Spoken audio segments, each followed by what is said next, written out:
Viral text message allegedly sent by mobile network operators notifying subscribers of the ₦4 charge per 20 seconds on unstructured supplementary service data USSD access to banking services from today, 21st October 2019. So, what is the implication of this charge? This is our focus on Panorama today with me, Henry John. Welcome.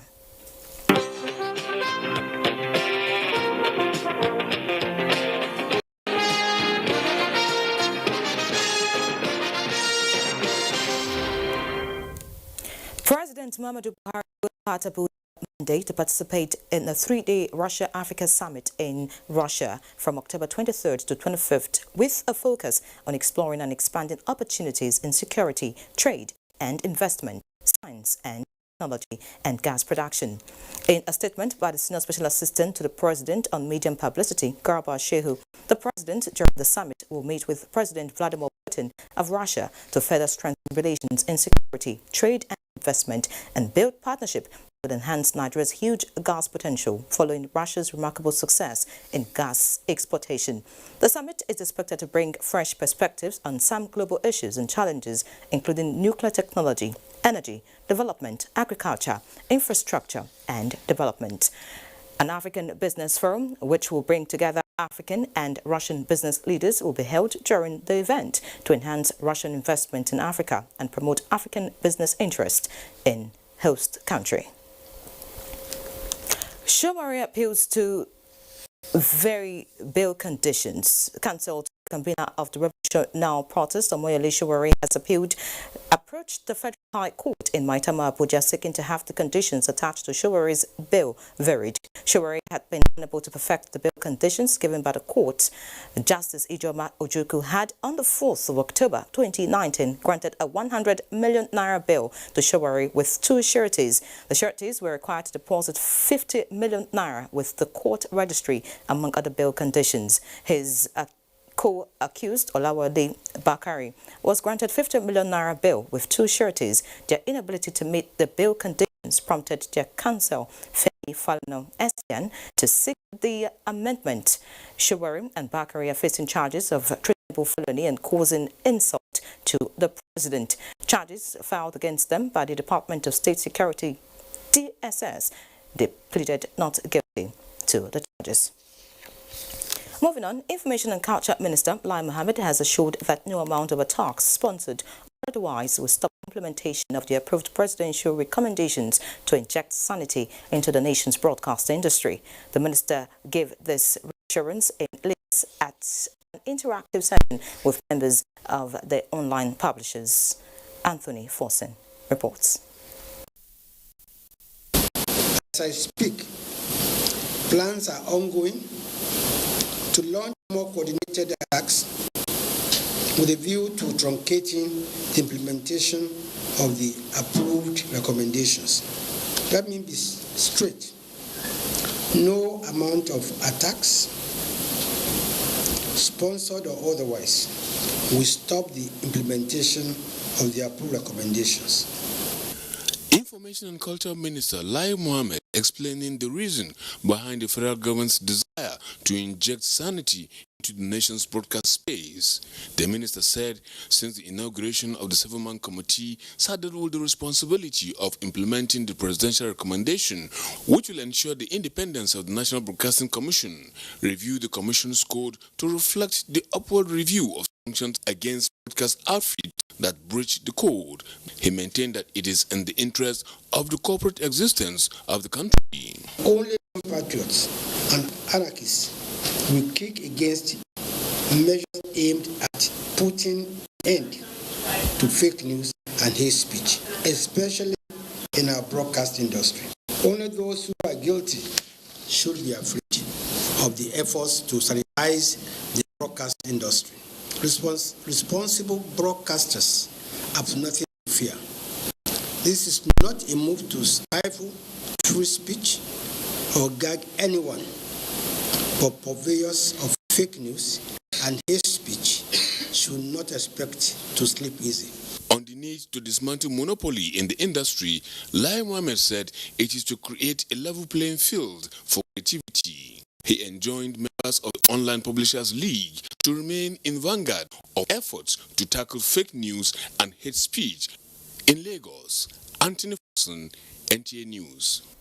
In other news, Musa Rabu, abducted over the weekend, was today, 20th October 2019, rescued and hurt.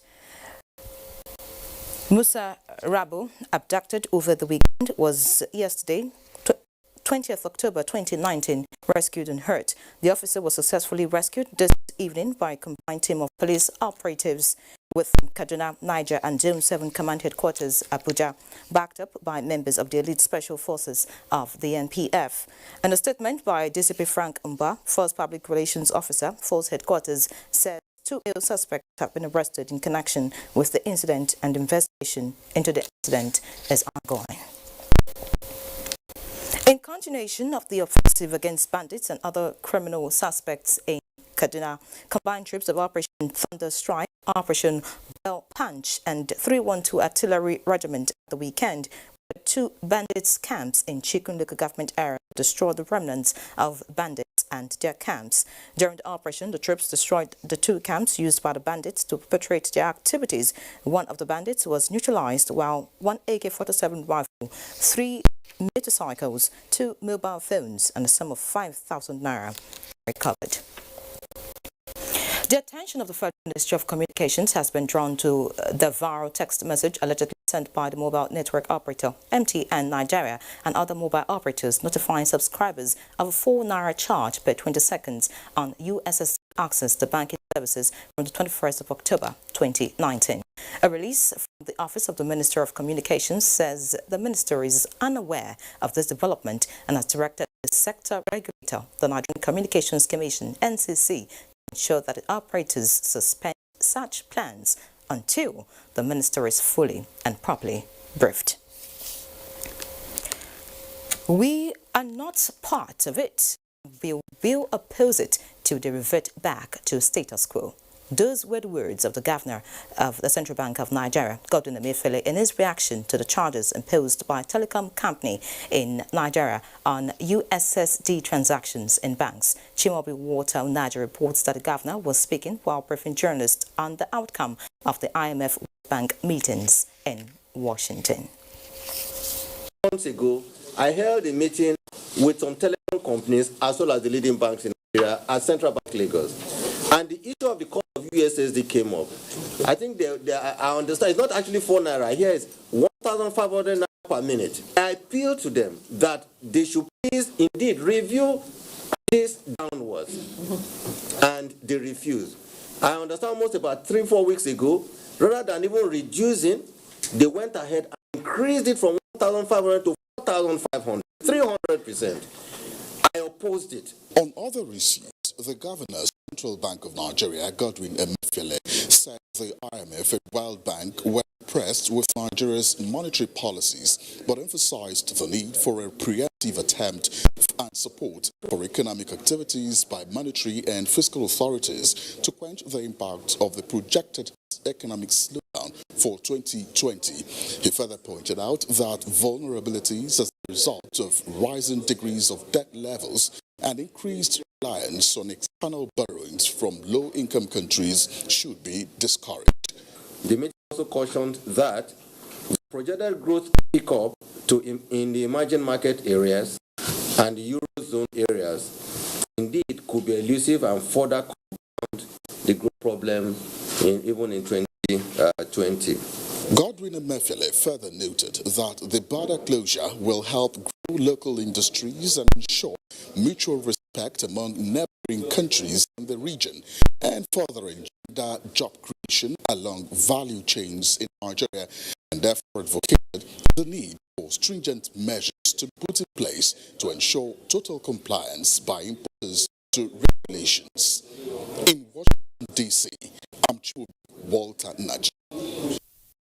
We shall be discussing in a moment with a public affairs analyst on the alleged USSD charges by mobile operators. That's after the break. To stay with us.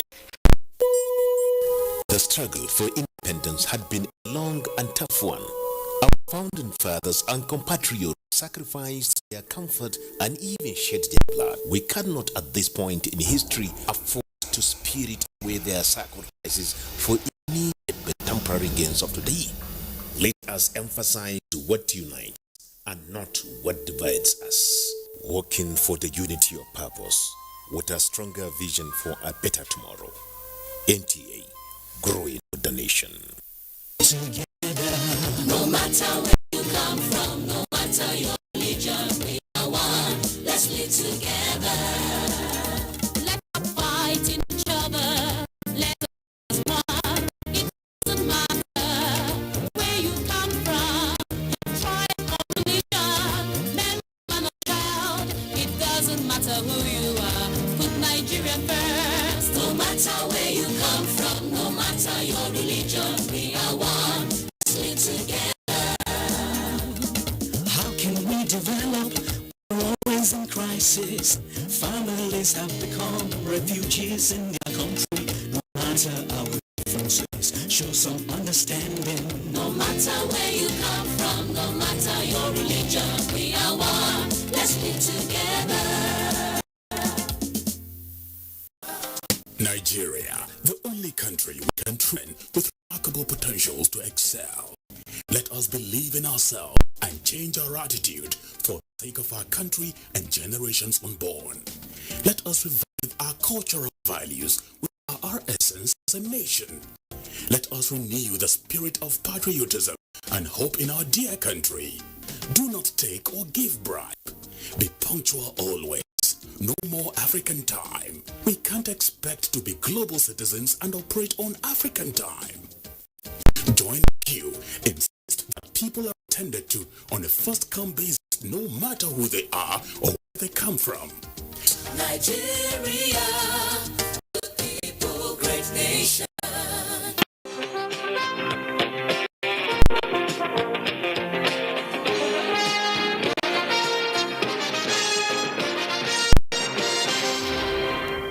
Many thanks for staying with us. With me live in the studio is Omali Ben Amedu, a public affairs analyst, and he's here to discuss with me on the alleged USSD service charge by MTN Nigeria. Many thanks for joining us in the studio, sir. Good afternoon. All right, so let's begin. This new charges MTN has decided to start today. How does it affect you as a consumer? Well, I will give it a tag as a total pilferage on Nigerians, because for everybody that does any electronic transfer or whatever transaction that is done, charges are deducted, and such charges can only be imagined, because you can never imagine. You cannot estimate whatever will be the outcome.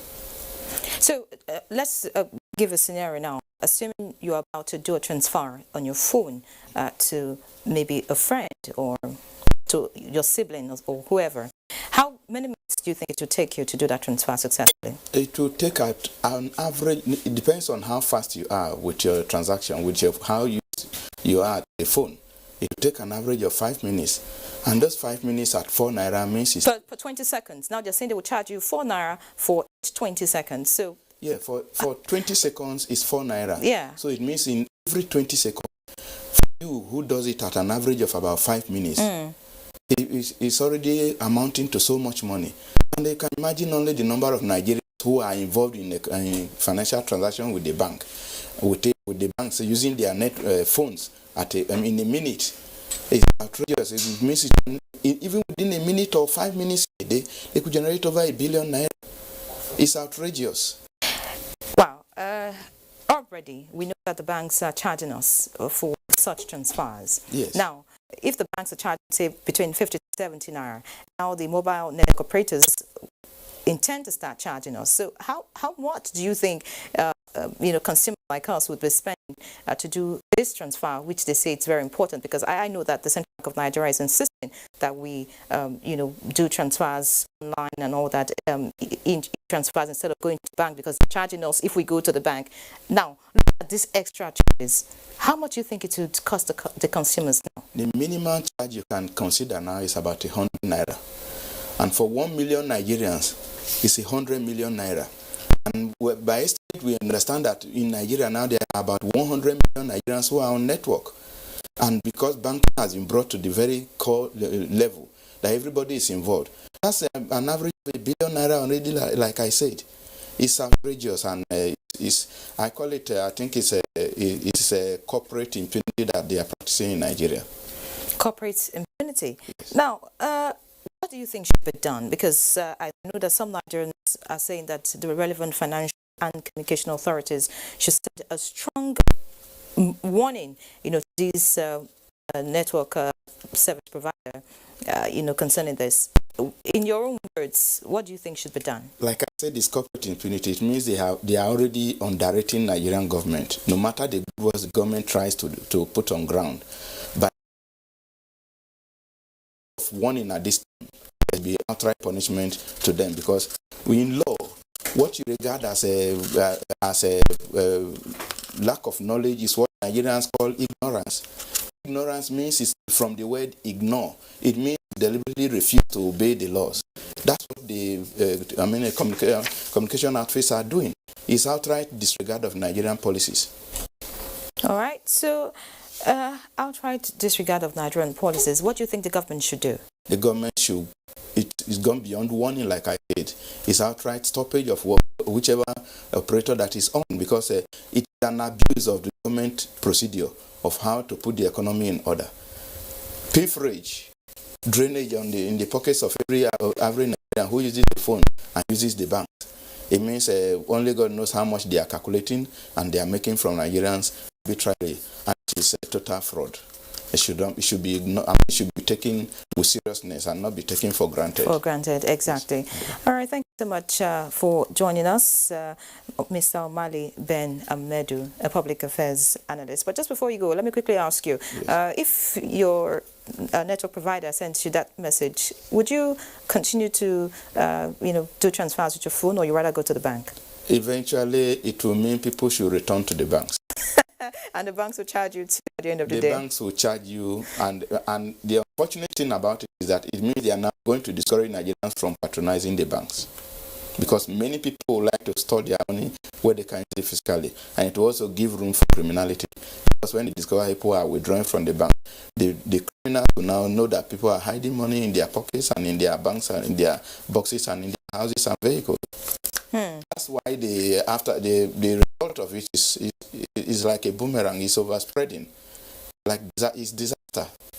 All right, a disaster. We hope it doesn't happen. Thank you so much for joining us once again. Thank you. I'm grateful. All right, it's a panorama. Away from that now, 28 years old after the creation of Yobe State, Damaturu, the state capital, is said to have an ultra-modern market, as Mai Malabuni laid the foundation stone for the construction of the infrastructure at a cost of more than 2.8 billion naira.